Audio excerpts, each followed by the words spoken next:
Здравствуйте, дорогие друзья! Рад приветствовать вас на нашем канале. В этом видео я хочу рассказать о топ луковичных цветов, которые можно и нужно посадить в мае месяце. И уже этим летом они порадуют вас своим роскошным цветением. Давайте посмотрим на них поближе. Друзья, на первое место среди луковичных цветов я бы поставил лилию. На мой взгляд, это королева сада, королева клумбы, которая украсит, любой двор.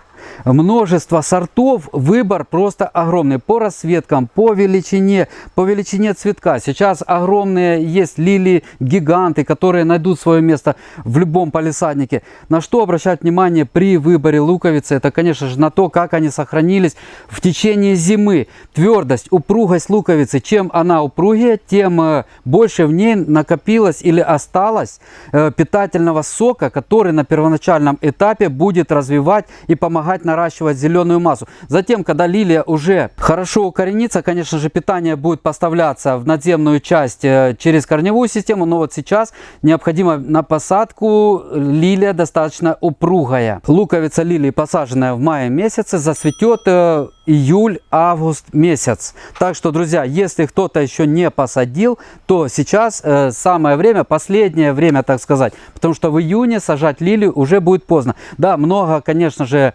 поклонников посадки осенней лилий, но осенняя посадка имеет свои и плюсы, и минусы. И весенняя точно так же посадка лилий имеет и плюсы, и минусы. Лилия не вымерзнет, лилия не вымокнет зимой, то есть вы гарантированно получите цветение в расчетное время. Друзья, непревзойденные каллы — это цветы, которые просто, я, побывав на голландской фирме, где выращивают вот эти луковицы, и посмотрев, как это все происходит, какие цветы вырастают и как они цветут, просто влюбился в эти растения. Высаживать можно как в горшки, по нескольку штук, по одной штуке. Посмотрите сейчас на картинке, это горшки с одной луковицей. Друзья, вот как они цветут. Смотрите, вот с одной луковицей. Вот в этом горшке всего-навсего посажена была одна луковица.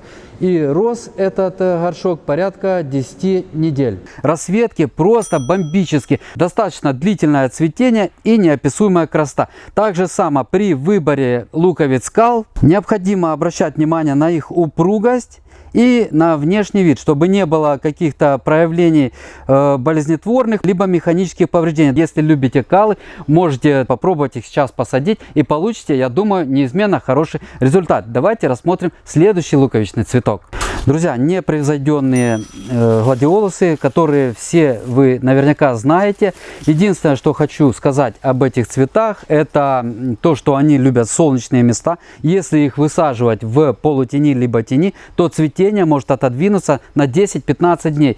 Если вы хотите быстрее увидеть, то посадите на солнышке, и они достаточно быстро зацветут. В июле месяце вы уже увидите их цветение. В августе точно. Перед посадкой необходимо луковицу очистить от отмерзших чешуй, то есть чтобы луковичка была чистенькая.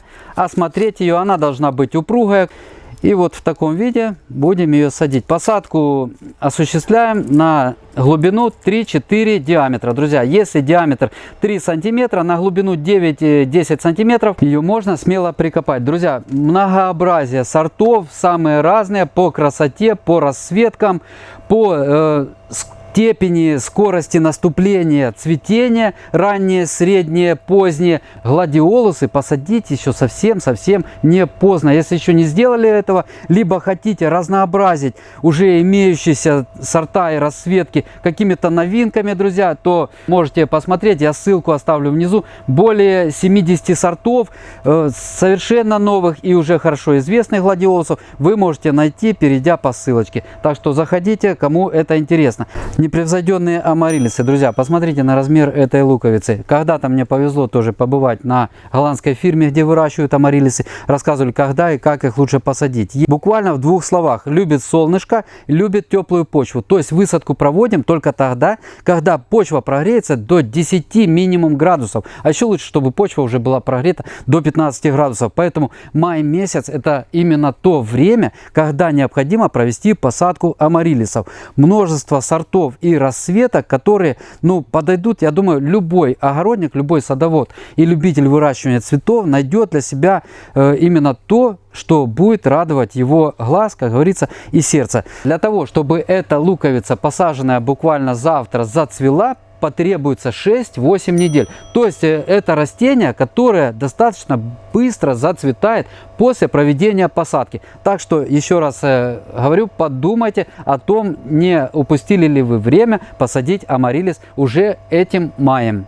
Друзья, непревзойденные каны. Наверняка большинство из вас знает этот прекрасный цветок.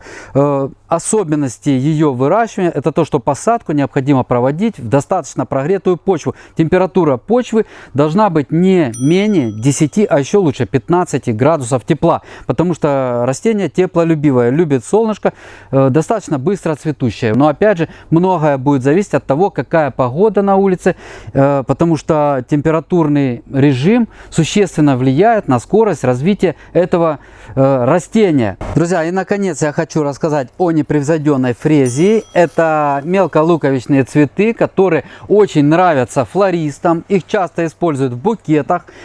Фрезия, посаженная в конце апреля, в мае месяце, порадует вас своим пышным цветением в августе-сентябре.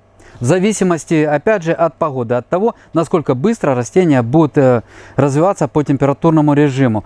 Так что, друзья, попробуйте посадить фрезию. Кстати, выращивать можно как способом посева, посадки точнее, в горшки, так и способом посадки на клумбу. Друзья, на этом свое видео закончу. Надеюсь, для вас оно было полезно. Если кто-то подзабыл еще посадить что-то, что хотел, но просто как-то замотался, забыл, то я думаю, это видео будет вам напоминанием.